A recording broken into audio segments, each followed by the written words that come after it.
Welcome to the show. My name is Charlton with Big C. This is Charlton and Big C Sports coming to you worldwide on the Big C Sports Network, the number one network in the United States of America. And Big C Sports has been voted the number one sports show in the universe, according to Big C and them good old boys down south. I want to say bienvenidos to all of our listeners across the pond in London, England, as well as Paris, France. And, of course, you good old boys from Canada. You know we love you in Canada. But, Big C, we also love the Big C Tribe listening in from Africa. So, thank you, Big C Tribe.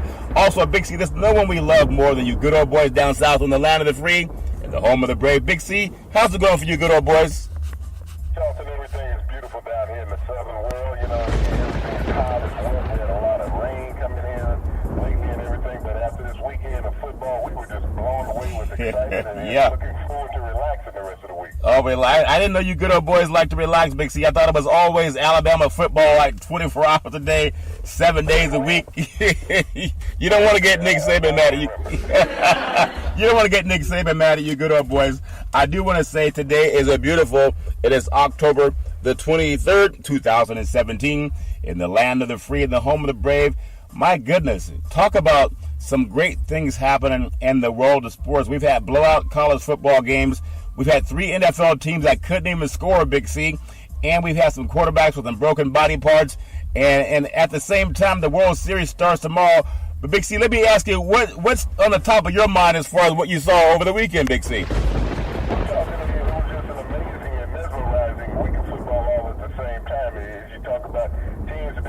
I mean, I think what blew me away more than anything else, Charlton, is quarterbacks who couldn't throw for 100 yards or quarterbacks that couldn't get 10 completions. I mean, making millions of dollars a year. Yeah. And none of them could be productive, but, you know, we're calling them high-caliber quarterbacks. There's quarterbacks who still can't get a job in the NFL, but, you know, people are singing the praise of these people who can't produce also. Yeah, that's a very good point. And we'll touch on the college football first, because going back over the college football season, when the season began, I remember that first game that we had down in Atlanta, the first big game with Florida State and Alabama. And obviously, whenever you play Alabama, that's a lot like fighting Mike Tyson in his prime and fighting Ali in his prime. And Alabama's been rolling ever since. Florida State has some injured players, and they've been kind of limping across the finish line. But Alabama with another big win over Tennessee, and it looks like Tennessee's head coach, I hate seeing coaches being let go mid-season. They don't have the players quit, so why make the coach quit? Your thoughts on, should the man lose his job because they did what everybody else does, and that's lose to Alabama, Big C? Your thoughts? Well, Charlton, this is unfortunately the world that we live in. It's about productivity and delivering. And when you look at college football, I think every booster and every alumnus always have that agitation of we should be number one. Yeah. And it's only 10 teams in the top 10 in the country, Charlton. Okay, there's 125 Division I schools. But there's only 10 in the top 10, and I don't know why these alumni and boosters cannot count. But, you know, we're looking at this situation with Butch Davis. Yeah. Tennessee has been in an unfortunate situation for the past decade. I mean, they've gone through coaches quick and they've gone through players. Yeah. And you can keep firing people, but you also got to look at the next guy that you bring in. What is he looking at? He's like, well, you know, they're not going to keep me around for any length of time, so all I'm doing is looking to get the money and start looking for the next job. Yep. Because that's what the scenario in Tennessee has been. Don't worry about buying a house, rent an apartment if you're a coach. Yeah, that's true. A lack of productivity down there in Knoxville. Yeah. I mean, Butch Davis comes in and he's trying to resurrect a program that had been in the dumps. Yep. You know, with the previous coach Dooley. Yeah. And, you know, they bring him in from a smaller division school, thinking that he could have that same productivity at the larger conference. Charlton, there's only, as we look at the top 10, that's really the number of coaches that there are in the country. Really, it might be 20. Yeah, okay? Top flight coaches in the country. That's true. So this is a matter of revolving chairs. You can look at Tennessee, but Alabama's a juggernaut. Yeah. It's like when you come out making the preseason polls, it's like everybody said, well, the Clemson's the defending national champion. Let me tell you something about a championship, Charlton. Yeah. No one is defending a championship, whether it's in pro basketball, pro football, pro baseball, college football, or college anything, okay? Yeah. You're not a defending national champion because when you look at everybody who's within your program, you got to look at the people that are gone. Yep. So you're no longer defending with what you had. What you're doing is that you're pursuing a national championship. Yep. That's what Alabama came into the season of pursuing a national championship. Yeah. Tennessee, They didn't say we were defending or past champ or anything like that. Right. In pursuit. Yeah. And when you have that mentality that you're in the pursuit of a championship instead of defending a championship, when you're trying to defend something, everybody's after you. Yep. When you're pursuing something, that means that you're chasing it. Yep. And that's what Alabama's doing, is they're chasing a national championship. That's a very good point. Today's segment is sponsored by your Northern California Cadillac dealers, home of the all-new Cadillac Escalade, the standard of the world. And when you go by and test drive yours, tell them Big C sent you. Also, Big C, I look at Penn State. They had the whiteout at I guess it's called State College, and what a great event. I mean, that football team, Penn State, they look so dominant over Michigan, the same way Michigan looked dominant over Florida opening the season.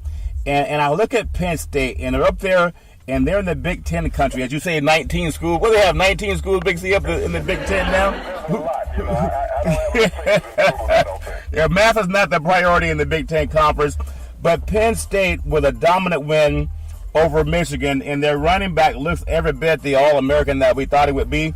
And just tell me how short-lived that victory has to be, because they have to focus on playing at the Horseshoe next week against Ohio State. Your thoughts on the big win against Michigan, Big C? Your thoughts? He accounted for 3 touchdowns as well as the quarterback did against Michigan. Yeah. This is the first time Michigan's been out of the top 20, Charlton, in a long, long time, and especially since Harbaugh's been there. Yep. But Coach Franklin has done a masterful job there in Happy Valley, and everybody was happy Saturday night with that whiteout. I mean, it looked like snow. Yeah. But, a beautiful thing. You think about the setting of college football versus an NFL game, Charlton. Yeah. It's night and day. Oh, yeah. The electricity and enthusiasm from the student body as well as the fans and the alumni there in Happy Valley on Saturday night, it was something to behold. Yeah. It lets you know that the purists are still there. And this is what amateur athletics is all about. Yep. Letting the kids enjoy themselves, taking in the moment. Yeah. Penn State took in every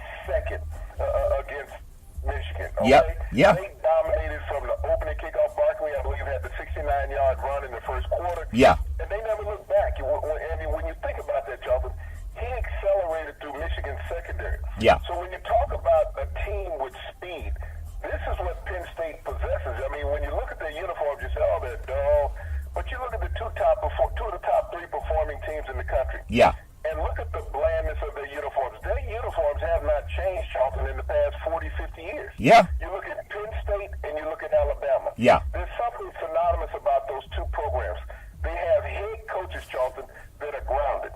They're not about making someone a superstar on the team. Because when you look at Alabama's victory over Tennessee, yeah, they replaced Hurd in the third quarter. They took him out of the game. Yeah. Saying we need to prepare ourselves for the future. And the same thing with Franklin in Happy Valley with Penn State. Yeah. In that dominance of Michigan, he was more concerned about getting second and third tier players into the game to develop them for later on down the road. You never know when you're going to get an injury. Yeah, that's true. You have players with field time. Yeah. And that's the difference. They understand game competition versus practice competition. But I really praise Coach Franklin there at Happy Valley. When he walked into that conundrum that he walked into the success pool that had been developed under Joe Paterno's watch at Penn State, no one wanted to go there. Yeah. Now Happy Valley is happy again, and players are dying to get to Penn State, Charles. Well, that's a very good point. They have definitely shown that they're one of the top 2 or 3 teams in the country. Georgia's rolling along 7-0. TCU, they're impressive, is 7-0. Wisconsin, they're another 7-0 team. And then Ohio State, 6-1. You have, let me see if my math is right. I see 1, 2, 3 teams from the Big 10 or Big 19 are ranked in the top 6 in the country, Big C. So I know my math. I think that qualifies me to go to one of those Big 10 schools. I can count to 3, Big C. But I love that what's happening coming up this week at the Horseshoe. You almost have where college football, and this is what I love about college football, and you talked about it all the time. Let's stop seeing the cupcake teams that play each other. To have Penn State playing Ohio State, of course they have to because they're in the same conference. But this is like bowl week, Big C. We don't have to wait until we get into January. We're having it on a weekly basis, some of the top programs. Give me your thoughts on Ohio State and that game against Penn State coming in. Could be the game of the week. The team that obviously wins that game will have, a head start on who's going to get into the college football playoffs. Big C, your thoughts? Well, this is a rematch of an integral game last year, which allowed Penn State Charlton to actually win the Big Yeah. when they drubbed Ohio State, but they were left out of the bowl playoff picture, and Ohio State was able to leapfrog them into the playoffs. Yeah. But this is a redemption game again for Penn State. Yep. If they come in and dominate Ohio State in back-to-back years, Yeah. how can you possibly even think about leaving them out of the bowl championship series, Charlton? This is a team that's solid up and down offensively, defensively, special team-wise. They have a quarterback. I mean, he was introduced to the country last year at the Rose Bowl when he and Donald had this shootout. Yeah. This kid passed for over 400 yards in that game. Yeah. But Donald got all the hype and prep. But which quarterback, Charlton, has come back into this season and been more consistent? The kid from Penn State, O'Connell. He's come out and he's picked up where he left off last year in the Rose Bowl. Yeah. You know, Barrett has had a lot of problems at Ohio State. They haven't found the consistency. They're playing with a freshman running back for the most part. Yep. Their receiving core is not mature. I like what Penn State can do. They're not intimidated by Ohio State. You think years back, and you know, the mystique of the big horseshoe that everybody would come into and say, Yeah. wow, you know, you're in Ohio State. You know, Yeah. You know, at Happy Valley had 107,000 people last week. Amazing So crowd. coming into the horseshoe with just 105. You said they're not going to be intimidated by such a small crowd that they're going to see when they walk into Ohio State with only 105,000 people. Great crowds up in Big Ten country. That's what I love about college football. You go all over the country. You have some big schools in the SEC with A&M and Alabama, even Tennessee. The crowds are always amazing, but really love what I'm seeing coming up this weekend. And we know Clemson had one loss. That was to Syracuse. They're 6-1 on the season. Miami's undefeated at 6-0. Big C, this is not the Hurricanes of Jimmy Johnson and Howard. Is it Schellenberger, that good old boy, back in the day when he had him recruiting all those great players? Howard Schnellenberger. Schnellenberger back in the day.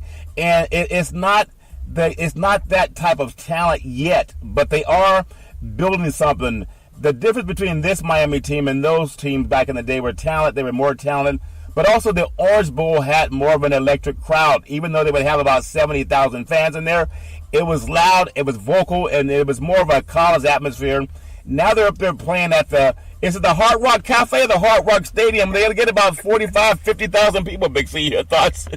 Well, 2,000 is a long way from Yeah. campus, Charlton. That's Yeah. the biggest difference Yeah. that you possess now when you had the Orange Bowl, which was downtown in Miami where Marlins Stadium sits now. Yeah. But the biggest difference in this Miami team now is that they're built from defense to offense.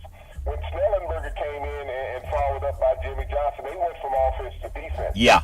You think about Mark Richt, who was a defensive player at the University of Miami where he played linebacker. Yeah. He was at Georgia in the SEC, which is a conference that's renowned for defense. Yep.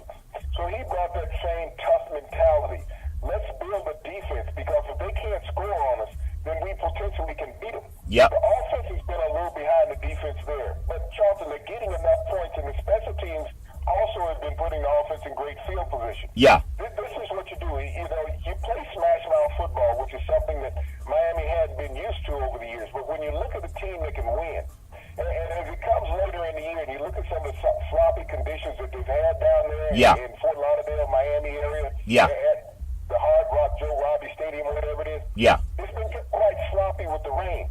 But by playing great defense, it's allowed Miami to hold the fort against some teams. We saw it a couple weeks ago against Georgia Tech, a team that runs the ball. Yeah. But because of that slashing, running, and that wet surface, and the great defensive play of Miami, they were able to hold off this wishbone team. Yeah. So look at Miami to go deep into the season, Charlton, being undefeated because they play great defense. Yeah. And when you look at the top teams all across the slate, I mean, everybody talks about Alabama defense first. Okay? Yeah.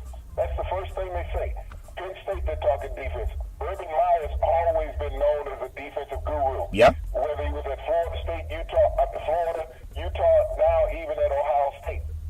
But when we looked at the championship series last year, Charlton, and we saw Ohio State be shut out by Clemson. Yeah. Everybody has talked about Clemson's defensive line. They still have a great defensive line. Yeah. They just had some problems at quarterback this year. That's a very good point, Big C. Another game that was so shocking to me, and we talked about it. We even previewed it for 2 days.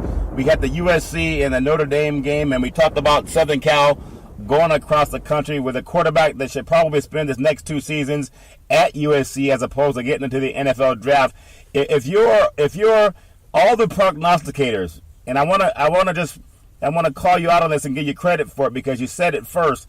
You were saying when Sam Darnold was I think it was on the Sports Illustrated, you said he's not ready. He's being too hyped. And, I kind of bought into some of that Southern California hype also. But you said he's not ready, and you'll see.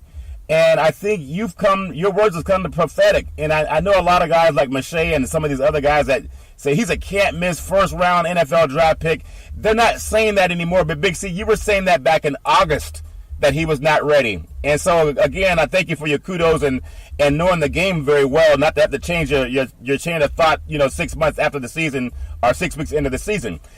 Darnold fumbles the first play from scrimmage for the Trojans when they had the ball at midfield. Their defense had a good stand against Notre Dame starting the game. This Notre Dame had a really good defensive stance, but it looks like Southern Cal played flat because the guy they call their leader, he kind of went into the shell once he fumbled the first play from snap. And there's so many guys that were saying this guy's going to be a first-round pick in the NFL. Where are these guys now, Big C? Your thoughts? Upside, okay? Upside. Really? You need to be able to stand on your feet. I think that, yeah. Sam Darnold has not been able to do that consistently, okay? No. He's been turnover prone all year. And think about it. He's playing against tremendous offensive talent, but he's not playing against NFL talent yet. Yeah. And if you look at the games that they've had close, that's basically been every game. Texas held them to the best. When Texas put a lot of pressure on him, he was just barely able to squeak that out. Notre Dame went over the top on him. Yeah. I give all the credit to Notre Dame's defensive coaches. I mean, Kelly's is the head coach, but I give all the kudos to their defensive coaches, their defense coordinator, and assistants. Yeah. They put together a game plan that put his weaknesses on display. Yeah. So anybody's evaluating Donald from an NFL perspective, all you have to do is look at the Notre Dame tape and see where he struggles and has problems and say, okay, this is Notre Dame. This is not the NFL. Yeah. Notre Dame is not as good as the Cleveland Browns, okay, Charles? No. I don't know if that's the case, but maybe they hang with him for a quarter at least. So you know where you are with Sam Darnold. Yeah. He is not ready. If people want to think about USC lore and quarterbacks who Darnold would compare to right now, go back about 15 years, 20 years, Charlton, and there was a kid named Todd Marinovich. Okay? I remember him, Capistrano Valley kid, yeah. Todd Marinovich, who was all hyped, and everyone was saying that he was going to be the next savior coming out of the NFL, out of USC into the NFL, and that he was ready. And the Raiders took him in the supplementary draft. Okay? Yeah. No, they took him in the regular draft, I think number 12 pick overall. Yeah. The kid did nothing because he was sheltered. He was surrounded by a lot of great athletes who played in the NFL for a long time. Yep. That's what I see with Sam Darnold. Sam Darnold reminds me of all those quarterbacks that played at the University of Miami. Yeah. Okay, when you think about, Walsh and quarterbacks like that. The kid who won the Heisman Trophy, I can't remember. Torretta, was it Gino Torretta, I think. You look at these quarterbacks. That's what, if you want to really see a mirror image of Sam Darnold, go back and look at Gino Torretta at the University of Miami. These kids are carbon copies of each other. The way they throw the ball, the way they move in the pocket. They're surrounded by guys who can play in the NFL. They will get drafted, but that NFL career is suspect, Charlton. Yeah, that's a good point. Another thing I want to bring up that I saw in the Notre Dame game, which is in South Bend, Indiana, not the most diverse region of the country, and then USC in South Central Los Angeles, one of the most diverse regions of the country, one of the most talent-laden regions of the country. Now, maybe this doesn't matter, but it's real talk, so I got to bring it up. USC, when I look at all of the dominant athletes that have come out of there, and I think they sent as many players onto the NFL as any college in the country, Big C. But I look at even the quarterback position. And I look at Notre Dame have had more African-American quarterbacks than USC has had. Notre Dame's had more in 2 seasons than USC has had in about 20 years. I go back to the great Rodney Peete from way back in the 90s when he led the Southern California Trojans to rank number 1 in the country, and they had a number 1 versus number 2 showdown against Notre Dame, and they had Tony Rice playing for the Irish under Lou Holtz. And I look at since then, when you look at all the talent that Kelly's gotten to play quarterback at Notre Dame, these athletes are black. I looked at the defensive starters. I know people may say, well, what's this matter? Notre Dame has more black starters on defense than USC does. they have more black starters on offense than USC does. They're in Lily White, South Bend, Louisiana. USC's in the heart of diversity in South Central Los Angeles. Big C, why the contrast? You would think USC would have more, African American players. Just let's be honest, Big C, your thoughts.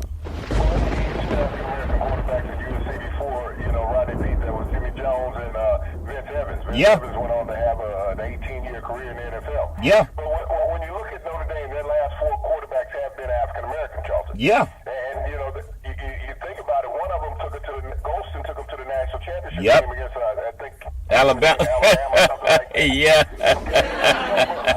But you also look at Kelly. Kelly understands that athleticism will get you a long ways in the NFL. Yeah. Okay? I mean, not in the NFL, but in college football. Yeah. And so he's out of that Cincinnati realm first, okay? Yep. So he understood being in Cincinnati, he had to have the top athletes Yeah. prior to going to Notre Dame. Yeah. It only accentuated what he was doing because he went to Notre Dame where he had that allure of being part of that Irish nation. Yeah. That he could get top flight athletes to come there. Yeah. All right, and that's what he's done. But when you look at the revamping of this Notre Dame program, you go back to Notre Dame in the 70s and 80s when you had Divine, you had the kid that came from the high school. Miami ran out of college football, and I'm trying to remember his name, and it eludes me right now. Yeah. But prior to, even when Lou Holtz was there, Charlton, Yeah. the atmosphere has changed with the African American athlete at Notre Dame. Yeah. Is that now Lou Holtz brought in Tony Rice, which was the first African American quarterback to play there and win a national championship. Yep. And now they've understood that these are the athletes we have to have. And you look 1 year down in college football. Yeah. And the next year you turn it all around like they've done at Notre Dame this year. Yep. And you look at who's leading it. They have a freshman quarterback, Charlton, who's an African American. Yeah. The same thing happened with Alabama last year. And some people might say, well, what's this matter? I think it matters because we know that at a time, schools did not want to integrate with African American athletes because of all the great the great knuckleheads in the land of the free and the home of the brave who believe in racism and separation. I got to bring it up because it's historically correct. Back in the days of Eric Parseghian, he didn't have black players playing quarterback. They had guys like, Montana or they had Theismann played there. But I just see how they've been more progressive than USC, and USC's in South Central Los Angeles. I just thought that's a point geographically. People can Google that too. The number of African-American quarterbacks at Notre Dame compared to Southern California doesn't make any sense.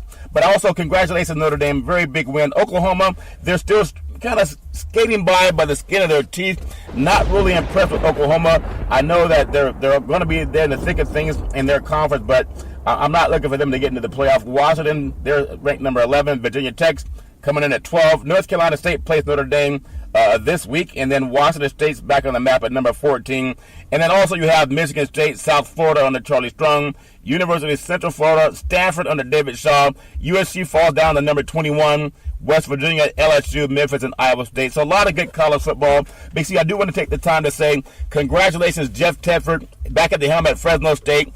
And this is the guy that led Fresno State to the first California Raisin Bowl back in the day when he was throwing the football to guys like Henry Ellert, who also went on to play in the NFL. So congratulations, Fresno State. They beat San Diego State out there in the Mountain West Conference. Big C, as we transition into the NFL, I do want to say that sports is a billion-dollar industry, and boys and girls sports is the foundation to this billion-dollar industry. And for every sporting event, you need athletic and event insurance. We work with Ben and Mark. They've been around half a century. They work with Big C Sports, and when you reach out to them, let them know that Big C sent you. Now, I look at some of the games that happened over the weekend in the NFL, and Jerry Jones had some statements about why some of the attendance is down, etc. I think because there's been some bad football. And also because the NFL Network, you can watch that channel. Well, they'll show you every game like every 2 minutes, Big C. You don't need to sit and watch Fox or CBS for a whole 3 hours. I want to get you with the Buccaneers falling to the Bills with the overtime. I don't know if it was overtime, but a last-second kick, 30-27. Your thoughts on the Buccaneers going up to Buffalo and the Bills coming out with a win, Big C? Your thoughts? Well, Charlton, this has been an up-and-down season for them, with the injuries. And yeah. This is one of the things that troubles teams in the NFL. It's about staying healthy. Yeah. I mean, everybody going into the NFL is good to a degree. But when you start losing your best players and you're missing a game or two here and there, it's going to always cost you. The Bills are one of those middle-of-the-road teams where you keep a lot of high expectations for them, but those high expectations are middle of the road. I mean, everybody wants to blast Tyrod Taylor. He does an admirable job. I mean, he's going out getting 250, 300 yards a game throwing. It's It's just the rest of the team is not living up. Shady McCoy, is an up-and-down player who's one of the best running backs in the NFL. Yeah. But his, consistency game in, game out. 1 week, the defense looks like world beaters. Yep. Next week, they're giving up the farm to everybody. But, when you think about Tampa Bay, they were giving aspirations of winning their division. Yeah. At the beginning of the year. Yeah. But, they've just been totally inconsistent, although Jameis Winston did get hurt. Yeah. But, you got to ask the rest of the team to pick it up. Yep. Mike Evans has done his job at wide receiver ever since he's been in the NFL. Yeah. Deshaun Jackson has been that missing piece on offense. Yep. I tell you what, Big C, it all goes down to how you stay healthy and who's going to step up next. I look at the Pittsburgh Steelers. Remember, they were having some of their issues when they had Roethlisberger saying he doesn't know if he still has it. Well, I think he stopped feeling sorry for himself because they finally a way to pull it out, and they're looking like one of the top teams in all of football, let alone the AFC. And they improved to 5-2 in the season with a 29. They scored 29 points in the win over the Bengals, which fall to 3-3. Your thoughts on Pittsburgh? Are they back, or was it just because they were playing Cincinnati? Big C, your thoughts? Well, Charlton, Pittsburgh has never gone anywhere. I listen to all the naysayers who constantly say, well, Mike Tomlin's not a great coach. Mike Tomlin's not a great coach. And now, I look at the time that Mike Tomlin's been in the NFL. Yeah. How many coaches other than Mike Tomlin have won Super Bowls, okay? Yeah.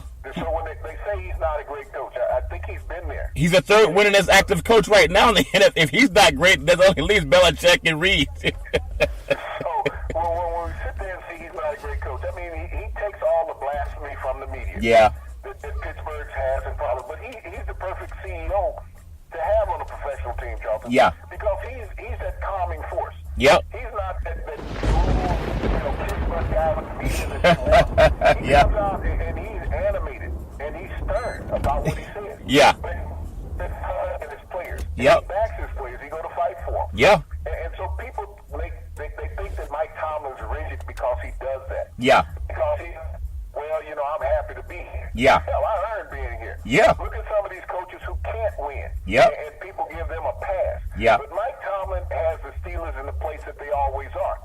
He doesn't know how to lose, Charlton. Yeah. If the Steelers have a couple of hiccups during the season and people think that the team is falling apart, yeah, all you got to do is look at the end of the year. Every year the Steelers are a potential Super Bowl team. That's a good point. There's something about Mike Tomlin that brings this team together. Yeah. Year after year, Charlton. They get over the hiccups, the difficulties, whether it's offensively or defensively. Yeah. But to be that steady and force, that's what you look at with Mike Tomlin. He's that intelligent man who knows how to prepare his team. That's a good point. I look at the game. It's also Sunday that was played on Fox Sports at 1 o'clock. The Vikings improved to 5-2 in the season with a 24-16 victory over the Ravens. The Ravens fall to 3-4. And you look at the teams in contrast, how the Vikings are ascending.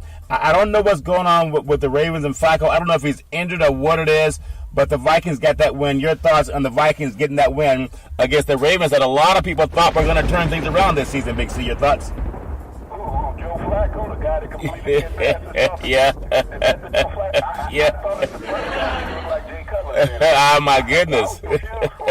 Yeah. Joe Flacco, has that I don't care mentality. Yeah. When you look at it. Yeah.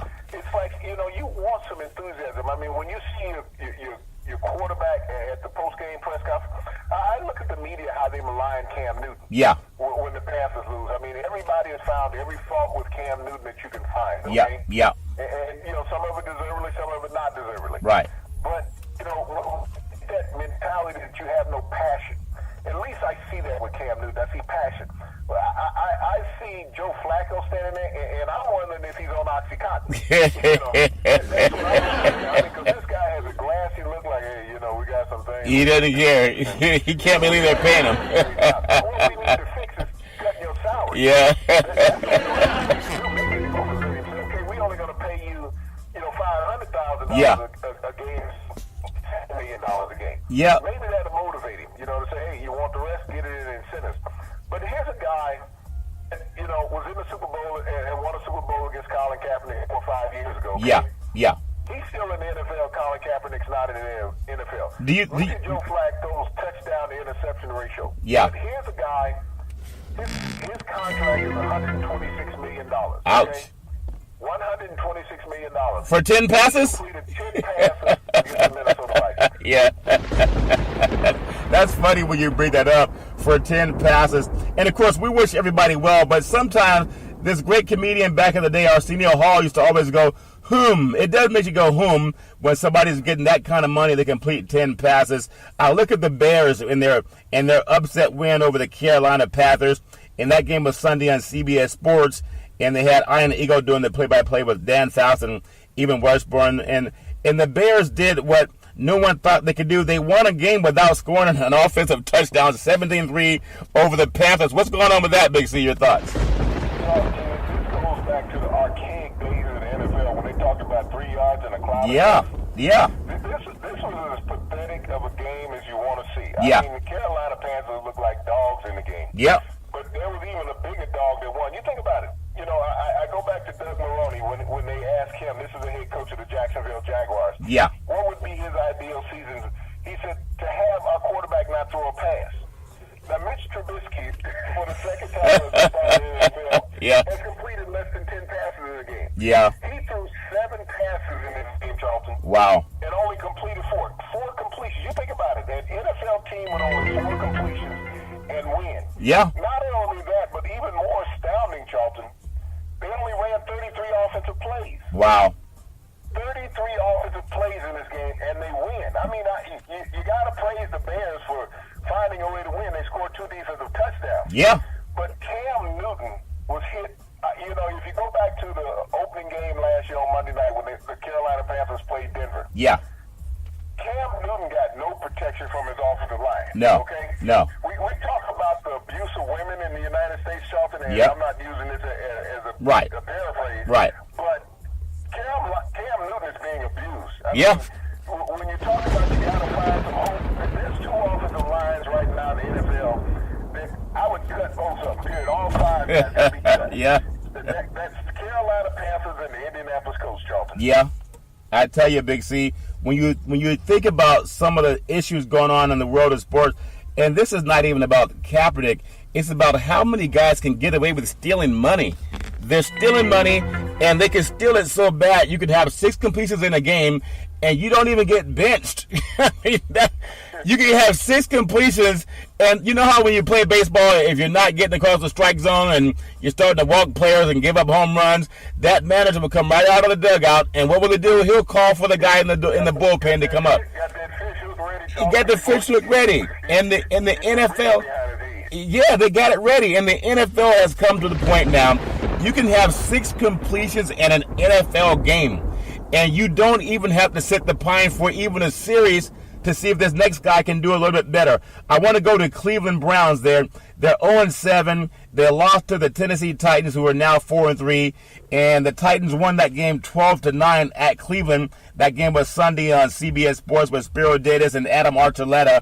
But give me your thoughts. I know a lot of people want to put a lot of pressure on the coach for the Cleveland Browns, but this is an organization that they've won less than 3 games in the last 2 years combined, Big C. There's really no pressure to put on the coach. There's something up with the organization in Cleveland, Big C. Your thoughts on why they don't seem to win at all? Well, Charlton, this was a game that nobody scored a touchdown in. Yeah. We're talking about NFL that nobody can score a touchdown. I Yeah. mean, they blame it on the rookie quarterback, Kaiser. Yep. I mean, but what's the answer in Cleveland? I mean, this is not just Deshaun Kaiser. You know, this is a team that started 23 different quarterbacks since they've come back into existence. Yep. There's a reason for that. I mean, it starts with management. Yeah. You can always say the head coach, which they've had as many head coaches as they've had starting quarterbacks. Yeah. Yeah, that's true. And no head coach has come in there and had the answer. Yeah. The answer is the front office in Cleveland. During the offseason, they hired all these analytics guys. Okay? Yeah. This is not baseball, okay? Yeah. In baseball, you can hit 275 to 300 and you'd be successful. Yeah. In the NFL, if you win 25 to 30% of your games, you're not successful. Yeah. So to have that baseball mentality in the NFL, and Cleveland, it's hard to put your finger on one thing. Yeah. Everybody says Hugh Jackson is going to go. This is like Butch Davis at the University of Tennessee. Yeah. Both teams wear orange, ironically. Yeah. Okay? Change the colors. Where are you going to find a replacement? Yeah. Who's out there that's that next hot guy that's going to make your organization win? Yeah. And everybody says the players. They say, well, you get rid of the coach, you can't get rid of all the players. Yes, you can. Yeah, you can. You and can. Players don't get motivated Yeah. That's the whole thing. When players can sit around and been losing for 7, 8, 10 years, Yep. and they're comfortable with it, you have a bad organization. You got to get rid of some players. When you go in and say, okay, this half of the room is gone. Yeah. Okay, the other half of the room is longer. Yeah. It's going to get tight as a frog in a snowstorm, okay? Yeah. I got to do better than what I'm doing. You know, it's like back in the day. You go over to meet your girlfriend because you want to take her out and take her to a movie. You know things haven't been all that well, but you've been having an attitude with her, but you're not putting in that extra effort. When you're sure by the door to take her to the movie, there's another guy standing there, better looking. He actually combed his hair, Big C, and he got flowers in his hand. How does that make you feel? Does it make you feel like not giving an effort, or does it make you feel like stepping up your game, Big C? Your thoughts? Well, that's the whole thing about professional sports. Yeah. Is that you get guys that are grandfathered in. Yeah. You know, the Cleveland lost Joe Thomas, is probably the best player that they've had in the Yeah. last decade, offensive tackle, Yeah. with a torn tricep, so he's gone for the year. Yeah. So that leader on the offensive line is gone. Yep. So if your best offensive lineman is gone, get rid of your other 4 bad ones. Okay? Yeah, that's true. Bring in 5 new ones. Because what do you have to lose? I mean, that's the thing that I don't understand with professional organizations. I don't understand there's unions, Yeah. practice squads, and all this other stuff. Yeah. But if I'm over, and I've won one game in the last 22, Yeah. I'm kind of thinking that it's the players. That might. I'm not thinking it's the coach. I'm kind of thinking that it's the players. And some people need to go find a job elsewhere. Big C, that makes a lot of sense. I look at the Packers and I look at the Saints, and I look at the Packers. You know, they don't have Aaron Rodgers, their leader. That game was Sunday at 1:00 on Fox, broadcast by Kenny Albert, the great Charles Davis, and the great Pam Oliver. And you have the Saints going there getting the win. They're 4-2, a 26-17 win over the Packers at Lambeau Field. A great environment. And Hundley out of UCLA obviously is going to need some more time working out with the first team units. But I look at what Drew Brees has done to revitalize this team. Now, remember, they got rid of Adrian Peterson because they've always been a passing team under Drew Brees. You don't pay a guy $100 million to hand the ball off. And now the Saints are rolling. They're 4-2 on the season, and they've snuck up on a lot of people because Carolina's not playing at the level we thought they'd play. The Saints in first place with an old quarterback. Big C, your thoughts? Well, he might be an old quarterback, Jonathan, but he has a live arm. The Yep. Saints are doing what they normally do, throw the ball. Yeah. Drew Brees, going out there getting this consistent 330, 40 yards, throwing the ball, Yeah. not having to worry about running the ball. Yeah. But you look at, and he has a good running game with Kamara and Ingram regardless. Yeah. Yeah. But you look at Green Bay's situation, and everybody said, even McCarthy said, we're going to be fine with Hundley. Yeah. But, live games versus practice is a little different. And here's Hundley Yeah. could not get 100 yards completions in the game, Charles. Yeah. He completed 10 passes for 79 yards. That's not going to win you a game unless you're in Chicago, okay? I was just going to say, he said it worked for Jabriskie. Why people looking at me? He completed more than 6 passes, Big C. Why everybody looking at me? That's a good point. But, here's the scenario with Green Bay. Yeah. Everybody right now is talking about, Rodgers may be back at the end of November. Oh, no. Let him stay healthy. I don't think that you want to put the man's future on the No, line. I agree. But this is that scenario when we talk about quarterbacks being hurt. Colin Kaepernick was there and ready. Okay? Ran a similar type of offensive scheme. Yep. Aaron Rodgers had mobile guy. I'm not knocking Hundley. He's a young guy without any experience. Yeah. You couldn't tell the difference between he and the Cleveland Brown quarterback the other day, okay? No, you couldn't. There was really no difference. But here it is. No one is talking about getting rid of McCarthy. Nope. Because he's got a quarterback out there that can't play. Yeah. Versus Hugh Jackson, who's in the same scenario. Ain't that a good point? So, Green Bay is only as good as Aaron Rodgers makes them. We've Yeah. seen that over time, Charlton. Yeah. So when we think about having a quality quarterback with a mediocre lineup in the NFL, Yeah. Green Bay is a testament to that, Charlton. That's a good And point. When Aaron Rodgers is gone, this is a very pedestrian team that's no better than the Cleveland Browns. That's a good point, Big C. I want to bring up another team that people started. Beginning of the season, we thought, well, this is going to have another bad season. They're going to run their running back until he's injured. I look at the Jacksonville Jaguars. They're now 4-3 on the season. And I feel bad for the Indianapolis Colts. They've unveiled Peyton Manning's statue earlier this year, and now they're 2-5 on the season. The Jaguars with a 27-0 win on the road at the Colts. And that game was Sunday on Fox Sports. Tom McCarthy, Steve Berline, and Steve Tasker had the play-by-play in that game. Big C, what does it take for You talked about what might happen with Harbaugh if the Michigan Wolverines lost that game to Penn State, which they did. And, Pagano's going to be gone after this season. But the Colts, with Andrew Luck taking all that money, imagine what they could have done to put some of that money into an offensive line as opposed to giving it to a guy that they know is injured or can't even play. Big C, your thoughts? Well, this is the second time this season that the Jacksonville Jaguars have accumulated at least 10 sacks in a game, okay? Yeah. They had 11 early in the season. This time they had 10 against Indianapolis. Yeah. T.Y. Hilton, wide receiver for Indianapolis, came out and said, our offensive line sucks, okay? Yeah. And you and I have talked about that for a long time. Yeah. Andrew Luck in his NFL career has been hit more than any quarterback Yeah. in the NFL. Only Cam Newton is second to him, okay? Yep. As far as being hit as Yeah. an NFL quarterback, which is the reason for why he's not playing right now. Yeah. I don't know if it's much of his injury or he realizes, I don't take this crap anymore. Yeah, he doesn't have to take it. But let's be realistic about that. Jacoby Brissett's a very mobile quarterback. Yeah. But even in his mobility, he could not avoid the rush. He was sacked 10 times, Shelton. Yeah. But he hit the ground 25 times. So Yeah. You got an offensive line that don't care. Yes. At some point you got to care about your perfection, about your craft. Yeah. But none of these guys are thinking that they're going to make the Pro Bowl in Indianapolis, so they just out there collecting a game check. Yeah. So when you look at this situation in Indianapolis, and Harbaugh will be right down the street, he'll either be in Indianapolis or Chicago at the end of the year, at the beginning of next season, Charlton. Yeah. But this is a scenario with Indianapolis that this is just a truly, truly bad team. Yeah. This is a team, they were bad when Peyton Manning left. Yep. They brought in Andrew Luck. They had a couple of spike years, okay? Yep. They did okay. But all of a sudden, it caught up with them. Is that you just can't keep throwing the ball forever. And that's what got Andrew Luck hurt, is he had nothing to support him. He was getting rid of the ball to some receivers that never got credit. And now all of a sudden, he's hurt. Jacoby Brissett, at the rate he's going, is not going to make it through the season. That's a good point, Big C. I want to bring up another game, and my heart sank when I saw Dwight Clark being in a wheelchair pushed onto Levi Stadium with Joe Montana and a lot of the great 49er brass.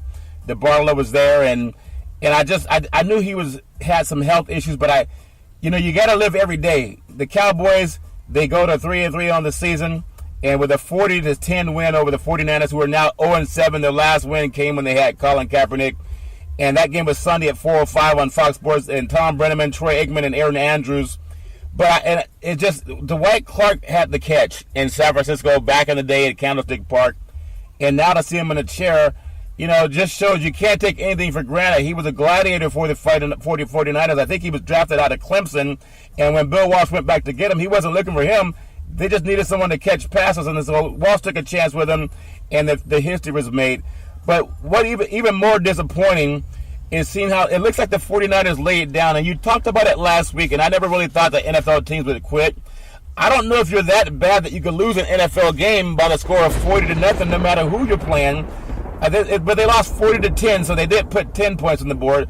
But Big C, what's going on in that organization? Your thoughts? Well, ironically, when Bill Walsh went back to scout, he was looking at Perry Tuttle, who ended up going in the first round that year to the Buffalo Bills, a wide receiver at Clemson. Yeah. But when you look at this once proud organization, Charlton, there's really no answer for it. You start C.J. Beathard. This kid wasn't even all Big Ten quarterback, Big 19 conference, whatever it is. Yeah. He played at Iowa. Now, I can't remember the last time that Iowa was an offensive, a passing power. Chuck Long back in the 80s. Chuck Long in the 80s. This is what you look at. This is the GM that you have in San Francisco now. Okay, Yeah. Lynch. Yeah, Lynch. Okay? Yep. Lynch and this offensive guru Shanahan. You're saying that this is the best available quarterback. Yep. A guy who was not even all Big Ten. Yeah. Iowa. Passing power. Yep. Iowa. And this is an NFL caliber quarterback. Yep. And so when you look at the 49ers' dismal season that's going on and continuing from last year, you got to look at management. Last year, the guy that they got rid of, the GM that they had. Yeah, Balky. Everybody said it was him. So you bring in a guy that's just as bad as the guy you got rid of. Yep. And now you're playing quarterbacks. I mean, all these guys are replicates of Gabbert that they had in last year. Yeah, Blaine Gabbert, yeah. You got guys that are immobile, that can't throw the ball. Ezekiel Elliott had his Yeah. this year. Yeah. Over 200 all-purpose yards. Just gashing this 49er defense. And we saw last year that the 49ers secondary looked like they didn't want to tackle anybody, okay? Yep. Their whole pride was coming out of the game with a clean uniform that didn't have to be washed. Yeah, not like the, yeah. And it still looks like that's going on. But, when I think about Shanahan, okay? Yeah. Shanahan offensively, people said he was an offensive genius. Yeah. Last year in Atlanta, he was 11-5 as an offensive coordinator, okay? Yeah. He was 3 field goals away from being an 8-8 coach. Yeah. Which he was the year before. Yeah. He was an 8-8 coach. So he went from 8-8 to 3 field goals, making him 11-5. And now this year he's 0-7. Yeah. My math ain't that good, but Charlton, that's less than a Yeah. I still. That's less than 500 offensive coordinator. So when you tell me that the guy is a genius, Yeah. and in the last 3 years he's less than 500 winning percentage as an offensive coordinator, Yeah. so I know I might have stages of CT Charlton, Right. and I might not just be dumb, okay? Yeah. Well, I'll tell you, that's just. I don't know what to say. These used to be must-see TV when the 49ers played the Cowboys, and it just looked like, you ever watch a fight where a guy is just beaten up and they want to call it, and the ref's like, throw in the towel, throw in the towel. What was that in one of the Rocky movies they kept saying, throw in the towel, throw in the towel. And they never threw in the towel. I think it was Longren in one of those fights there. But anyway, the 49ers, I don't even know what to say. I just wish them best, but they have the answer, at least some answer on offense. They won't even give the man a job. The Seattle Seahawks fly all across the country. They're 4-2. Pete Carroll, going into Los Angeles a couple weeks ago, we thought maybe the Rams would take on top of the NFC West. They get the win over the Giants all the way across the country, 24-7. Your thoughts, Big C? Well, the Giants are who we thought they were, Charlton. A very dismal offensive team. They won in Denver with smoke and mirrors last week, okay? Yeah. Eli Manning completed 10 passes in that game, Charlton. Yeah. But Denver is starting to show what they are not. But, here it is, Seattle. I don't think we'll get down. I mean, they could have flown to London and still beat the Giants. Yeah. The Seahawks have a great defense. We talked about their secondary. Yeah. And here it is, the Giants, and everybody's using the excuse right now. They're lacking at wide receiver. All their top receivers are gone. But you have a Super Bowl champion quarterback. Yeah. I don't hear Ben Roethlisberger crying about his receivers are gone. He's won 2 Super Bowls. Yeah. He's not crying about who's not there on his team. Yeah. But everybody's making excuses for Eli Manning. You're supposed to be able to upgrade your talent that's around you when you're a quarterback of his esteem. 2 Super Bowl MVPs. Yep. Regardless of who you have at receiver, you're supposed to make them look good. Yeah, you're supposed to. Odell Beckham made Eli Manning look good. But Yeah. everybody said Odell was a hot dog. Now everybody's seeing how good Eli is without Odell in the lineup, Charles. Yeah, it makes a big difference. So congratulations. There's something about Pete Carroll, who played his football back in the day in Stockton at UOP, and now doing this thing all over the world of NFL football. We know what he did for the great USC Trojans back in the day when they were running Pac-10 and national championships. Another disappointing game. And we talk about the StubHub Center down in Carson, California. And you have the LA Chargers, who go to 3-4 in the season with a 21-0 shutout over the Denver Broncos, which fall to 3-3. And here's a team that still has a great defense. This is the same team that jumped on Dallas up at Mile High Stadium. That game was Sunday on Fox Sports with the great Kevin Harlan and Rich Gannon doing the play-by-play. And Gannon as a quarterback has to be, impressed with what quarterbacks can do in the NFL. But how do the Chargers get a win, a shutout win, over the Denver Broncos in front of about 27,000 people? Big C, your thoughts? All the pressure right now is being put on the quarterback position in Denver, okay? Yeah. They have no running game. Yeah. I didn't see C.J. Anderson. Did they take the trip? I don't know if he took the trip. I don't know if he... Yeah. But this all, everybody wants to blame Simeon, the young quarterback Yeah. out of Northwestern, okay? Yeah. Say, well, he was a low-round draft pick, wasn't the caliber, okay? If you want to find the real problem with the Denver Broncos, Charlton, Yep. it's not the running game, it's not the defense. Let's go into the presidency, okay? Yep. At the Denver Broncos, a guy named John Elway. Yeah. That's the problem with the Denver Broncos. You think about when Bolin was running the team, Charlton. Yep. This team did nothing but win. All the time. Invested in the offensive line. Yeah. All right? Yeah. These guys blocked and protected the quarterbacks that they had. Yeah. He brought in Peyton Manning. He made sure Peyton Manning had protection Yeah. So he paid for an offensive line. Yep. John Elway said, hey, we don't have Peyton Manning anymore. I'm going to let all those guys go. So, yes, he got rid of all the linemen that were in the Super Bowl with the Denver Broncos when they beat Carolina. None of those guys are around anymore. Yeah. And so that offense is not there anymore. They don't have the protection for Simeon. When you have a young quarterback trying to develop, Yeah. you have to provide him with protection. Yeah. If he doesn't have the protection, he looks like what you have right now in Denver. Yeah. And so John Elway is the reason why Denver Broncos are not being productive, because he will not invest in the offensive line, just like in Indianapolis, Charlton. Yep. They won't invest in an offensive line, and we've seen this in other teams. Cleveland, you won't invest in an offensive line. This is what you get at quarterback. Yep. Yep. Nothing offensively. That's a good point. Carolina's in the same boat with Cam Newton. They go to the Super Bowl, they're 15-1. Yeah. Now they cannot protect Cam. Look at the offensive line that they have left. Yeah. They can't protect him. I tell you what, Big C, we're seeing some great football matchups on the college level. NFL wasn't the best week for football. The Falcons, the rematch of the Super Bowl, they're now 3-3 on the season at the Patriots. That game was played in Foxborough. The Patriots climbed to 5-2 with a 23-7 win, and that's with, of course, the great Al Michaels and Chris Collinsworth with Michelle Tapoya having the play-by-play. Just give me your thoughts on, you talked about Atlanta just being lucky. They're lucky they have 3 wins. There is something called the Super Bowl hangover. A lot of people don't want to acknowledge it. When Julio Jones catches his first touchdown of the season and is on the road in a loss, that's the only production. What's going on with Atlanta, Big C? Your thoughts?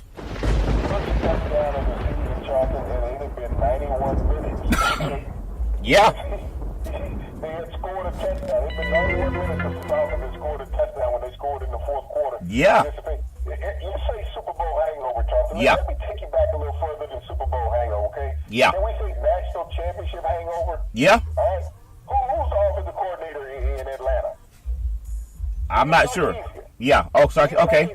Okay. The same guy who was the offensive coordinator in Alabama last year, Lane Kiffin left. Yeah. They thought he could walk into Lane Kiffin's shoes and be an offensive guru. Good point. Losing the national championship game to Alabama. Yeah. Not having a productive offense. He comes into Atlanta. Yep. Okay? Taking over for Shanahan. When you look at Atlanta's misfortune, they've been outscored this year offensively. Yeah. You got an NFL quarterback that was an MVP last year. Yep. He's not the elitist quarterback in the NFL. Even though he won the MVP last year, he's a B quarterback in the NFL. Yeah. Matt Ryan last year was 3 games from being 8-8 for consecutive seasons, Charlton. Okay? Yeah. If not for the kicker Bryant, they would have been 8-8, wouldn't have made the playoffs. Wow. But they have a tremendous kicker in Atlanta, but people gave him the MVP, and he wanted the MVP of the Super Bowl that would have cemented him into probably being NFL lore. But Grady Jarrett would have won the MVP, the defensive tackle, with the 3 sacks, if not for, New England winning the game. Yeah. But he also, if you look at lack of productivity in Atlanta, they have no running game. Yeah. You have Coleman. They get a kid $22 million guaranteed in the offseason because he was the cog that made that offense go. Yeah. We know that Julio Jones is either 1A or 1B for as best receivers in the NFL. Oh, yeah.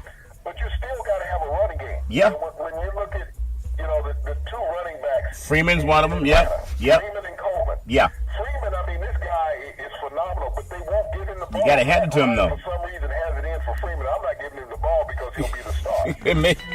That's not a team player. No, maybe his contract is incentive laden, but they're not the same team that tried to get the Lombardi Trophy when just last year they were up 28-3 at halftime. Tonight's a big game. Yeah. It's like Dennis Green said years ago when he was coaching the Arizona Cardinals. Yeah. They are who we think they are. People got mesmerized because they went on this great playoff run playing against teams that had injured players. Yeah. They beat Green Bay when Green Bay had 3 first-quarter turnovers. Okay? Yep. Yeah. They squeaked by in the game before that.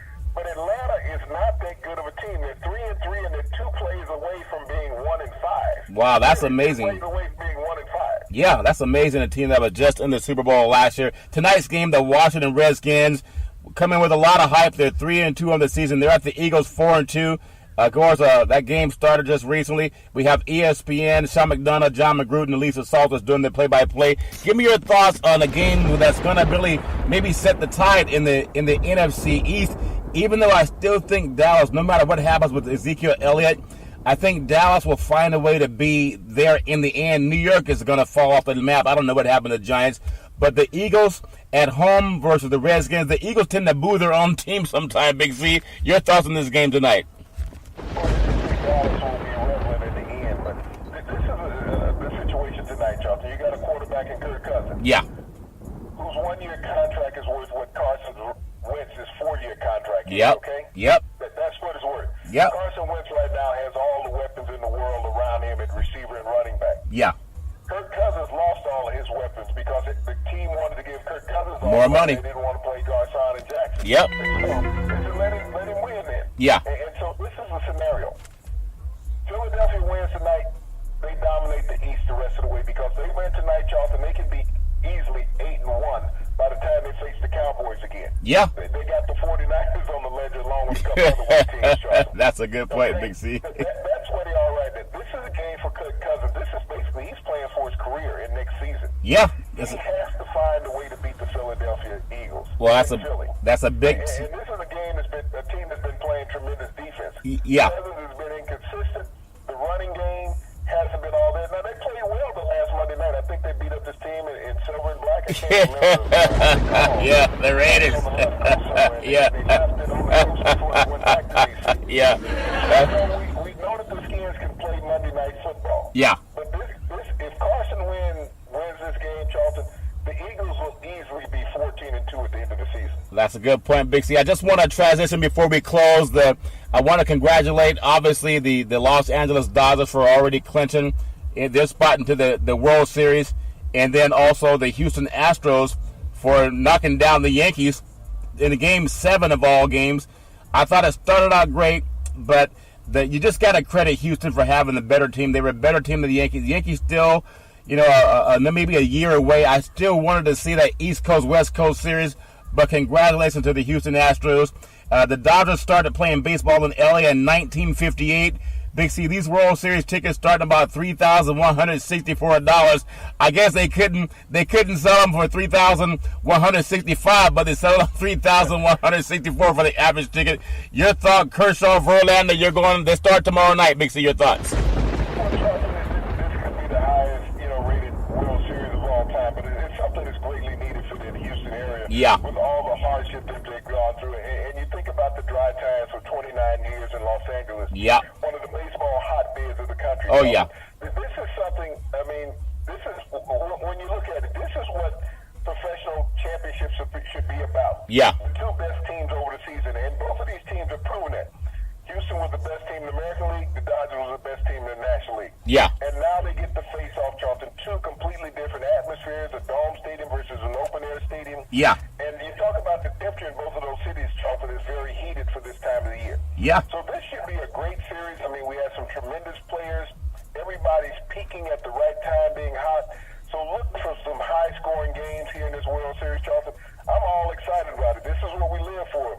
The middle and the end of October with the World Series, Charlton. That's important. Puig for the Dodgers, Altuve for the Houston. It should be a great game. Big C, as we close, I just want to get your thoughts on the final 2 minutes. Kyrie Irving fined $25,000 for kind of having a Donald Trump mentality, telling one of the fans to suck a lollipop. I think he said lollipop. And Donald Trump, where he likes to grab women. Kyrie gets fined $25,000. Donald Trump becomes president. Big C, your thoughts?